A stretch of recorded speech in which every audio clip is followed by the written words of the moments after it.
Hello కానమూకు కథావచనం మోహనవచనం పరిజ్ఞాన హితబాండం నిత్య చదువరి శ్రోతలకు ఆహ్వానం నమస్కారం.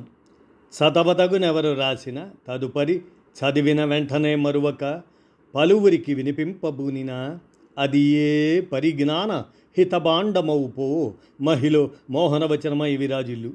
పరిజ్ఞాన హితబాండం లక్ష్యం ప్రతివారీ సమాచార హక్కు, తెలుసుకునే హక్కు కూడా జీవించే హక్కుతో సమానం.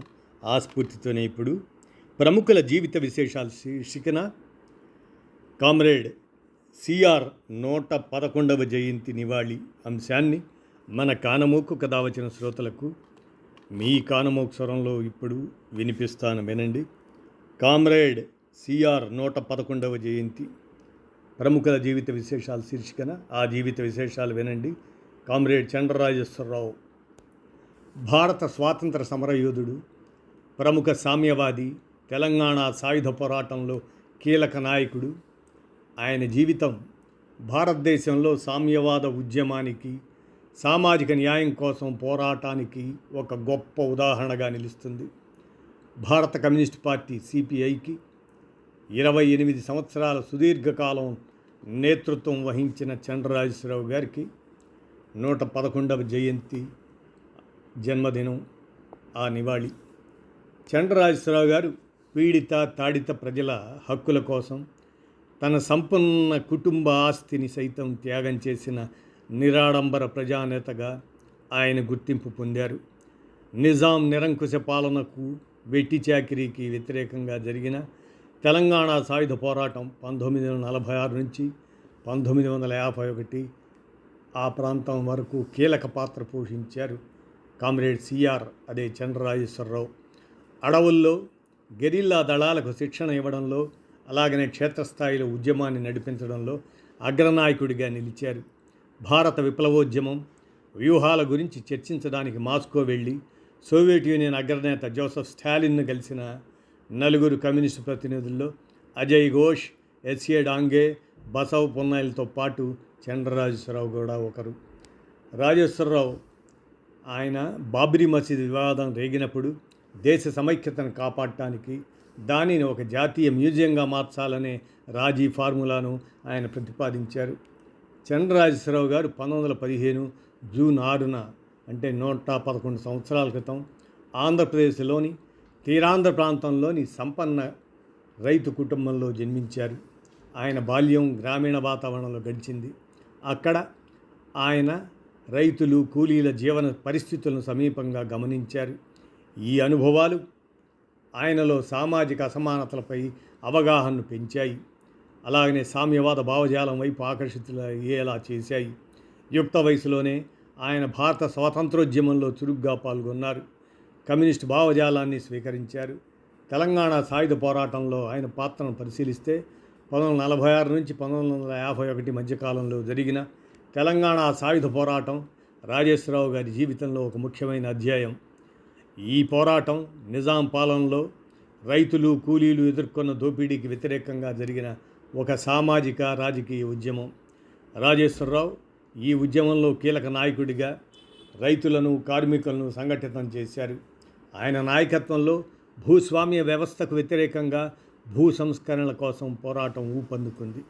ఈ ఉద్యమం భారత కమ్యూనిస్ట్ పార్టీ సిపిఐకి బలమైన పునాదిని అందించింది. భారత కమ్యూనిస్ట్ పార్టీలో ఆయన నాయకత్వం పరిశీలిస్తే రాజేశ్వరరావు గారు 28 సంవత్సరాల పాటు భారత communist party CPI, communist party of India జాతీయ ప్రధాన కార్యదర్శిగా బాధ్యతలు నిర్వహించారు. ఈ కాలంలో ఆయన పార్టీని బలోపేతం చేయడంలో, సామ్యవాద భావజాలాన్ని ప్రజల్లోకి తీసుకెళ్లడంలో కీలక పాత్ర పోషించారు. సామ్రాజ్యవాద వ్యతిరేక ఉద్యమాలు, శాంతి ఉద్యమాలను ముందుకు తీసుకెళ్లడంలో ఆయన అంతర్జాతీయ స్థాయిలో కూడా గుర్తింపు పొందారు.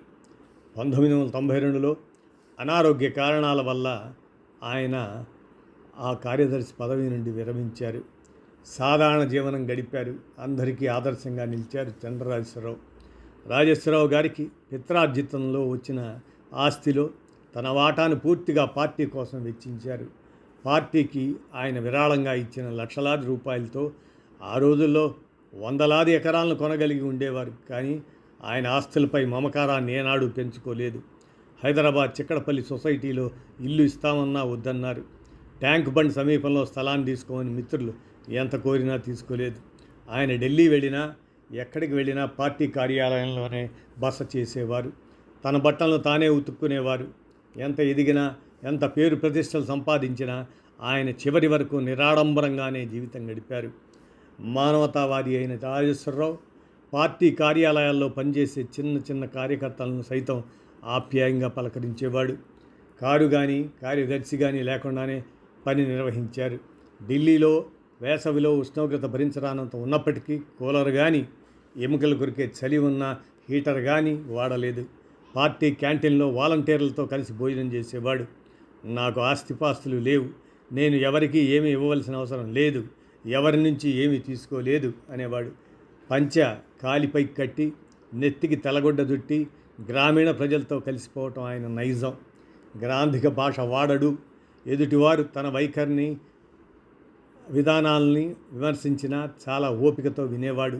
మహిళలు సభలకు హాజరయ్యేందుకు వీలుగా రాత్రి వేళల్లో సమావేశాలు పెట్టవద్దని సూచించేవాడు. హరిజన గిరిజన మైనారిటీ వర్గాలపై దాడులు జరిగితే వెంటనే స్పందించి స్వయంగా వెళ్ళేవాడు.